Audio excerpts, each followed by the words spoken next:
But the first thing I want to say is that it seems to me that there are three things government should be doing for business, not just in Coventry and Warwickshire, but across the country. And those three things are, first of all, we should be creating a strong and stable economy more generally. Secondly, we should be creating a business-friendly environment. And thirdly, we should be creating as few hindrances as possible. Corporation tax needs to come down and it needs to stay low. So it's come down from 28% in 2010 to nigh on 20% now. We want to see that low rate maintained. Secondly, business rates. Business rates are a crucial cost on businesses in this area and everywhere, and I think it needs a proper, full-scale review of whether business rates are the right way to do it. We'll do that by the budget of 2016, and in the meantime, cap increases at 2% and make sure that you can pay monthly if that suits you better. And also from April this year, so next month, you will pay no employer's national insurance contributions on anyone you employ under 21, and then next year you will pay no national insurance contributions, employer contributions on apprentices that you employ under the age of 25.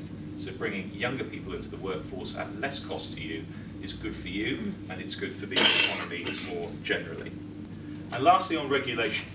Every government comes into office saying it's important to cut red tape, important to get regulation down. You will have heard it many, many times. This government has done it. So there are 3,000 regulations cut in the course of the last 5 years. That saves business about £1.5 billion. And this will be the first government in history that will leave office with fewer regulations in place than when it arrived. And we need a strategy that is long-term, not run on the 24-hour news cycle, but a strategy that is long-term, that is for the benefit of this country, for Kenilworth and Southam, for residents up and down the country. Okay. Theme 1, we need healthy markets. We need markets for businesses, so you've got clear routes to market, so you can expand and grow, and have that opportunity to invest in your own businesses.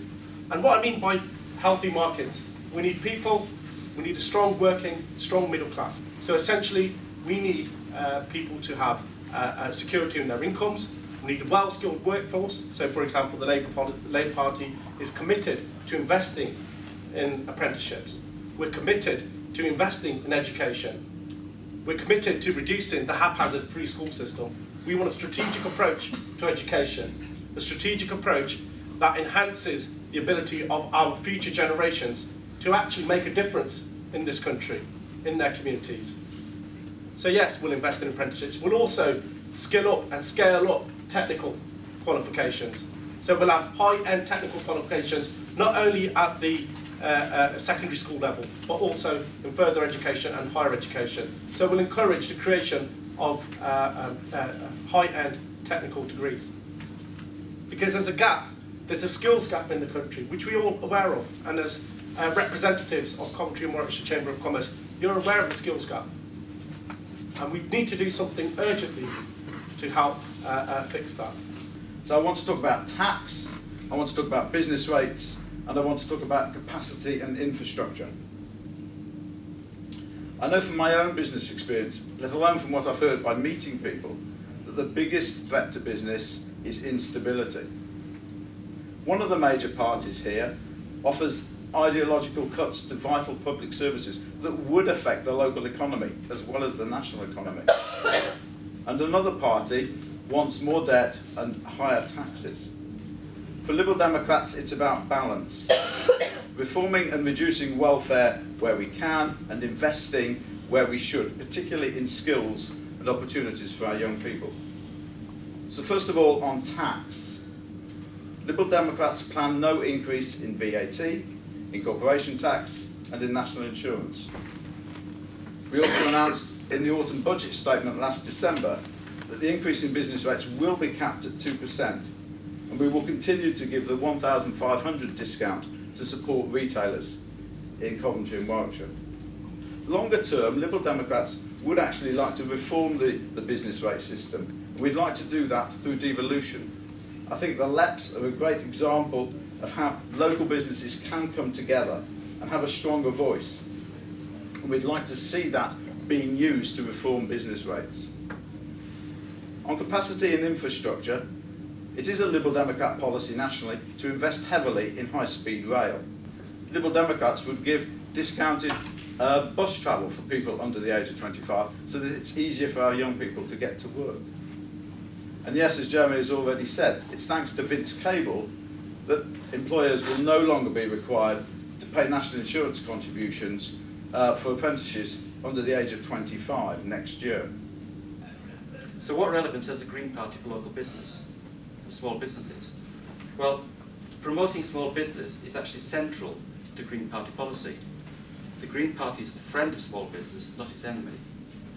Localism is one of the central pillars of Green Party policy.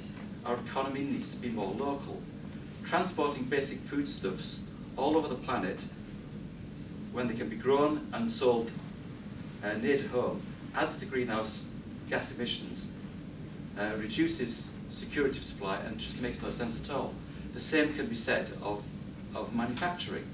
You know, why we've now got a world where we buy most of our manufactured goods from China. These are things that we used to produce locally, and that's what we need to get back to. We need to produce goods more locally, so we're not shipping them across the world, and that has the additional benefit, obviously, of providing employment to local people. The other benefit of local businesses is that income differences are much smaller in small firms than they are in huge multinational organisations. So the Greens are the champions of small business and the local economy. This is consistent with environmental protection, reducing inequality, and encouraging local democracy, as business decisions affecting local people are made by small local businesses instead of large, geographically remote conglomerates. So how will we help local business? First, we will make it easier for small business to employ people and pay a living wage by phasing out employers' national insurance while abolishing capital allowances for all but sustainable investment. This will make a major ecological shift in the taxation of companies by removing disincentives to employ people and ending incentives to use capital and energy. We'll improve the competitive position of small firms by maintaining corporation tax for small firms at 20% while raising it for large businesses to 30%.